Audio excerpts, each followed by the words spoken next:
Sir usually చాలా సందర్భాల్లో ఎప్పుడైతే డబ్బు అవతల వ్యక్తి నుంచి తీసుకుంటారో వీళ్ళు వాళ్ళ సేఫ్టీ కోసము కొన్ని చెక్స్ సైన్ చేసుకోవడము లేదు అంటే ప్రామిసరీ నోట్స్ పైన రాసుకోవడము జరుగుతుంది.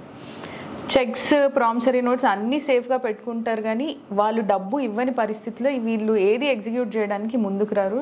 ఎందుకు అని అంటే వీళ్ళకి ఫస్ట్ ఏ ప్రొసీజర్లో వెళ్తే ఫాస్ట్గా అవుతుందో ఐడియా లేదు. Yes, exactly. చాలా మందికి తెలియని విషయం ఏంటంటే డబ్బుతోటి కూడిన వ్యవహారం ఏదున్నా కూడా దానికి లిమిటేషన్ పీరియడ్ 3 ఏళ్ళు. 3 ఏళ్ళ లోపు మీరు ఐదర్ డబ్బైనా కలెక్ట్ చేసుకోవాలి లేదా రికవరీ ఆఫ్ మనీ సూట్ కింద కోర్టుకైనా వెళ్ళాలి. అలాగే ల్యాండ్ విషయానికి వస్తే దానికి 12 ఏళ్ళు టైం ఉంటుంది. కానీ డబ్బులు మీరు ఏదైతే అడిగారో ప్రశ్న, ఎవరికైనా ఎదుటి వ్యక్తికి డబ్బులు ఇస్తే దాన్ని రికవరీ చేసుకుంటానికి మాత్రం కేవలం మన దగ్గర 3 ఏళ్ళ టైం మాత్రమే ఉంటుంది. 3 ఏళ్ళ తర్వాత ఆ ప్రామిసరీ నోట్ కానీ లేదా మీరు డబ్బులు ఇచ్చి మళ్ళీ అడగాలన్నా కుదరదు. కాబట్టి 3 ఇయర్స్ లోపే మీరు మంచి అడ్వకేట్ని సంప్రదిస్తే రికవరీ ఆఫ్ మనీ సూట్ కింద కోర్టులో కేసు వేసుకోవచ్చు. 100% మీ డబ్బులు మీకు వచ్చే ఛాన్సెస్ ఉంటాయి.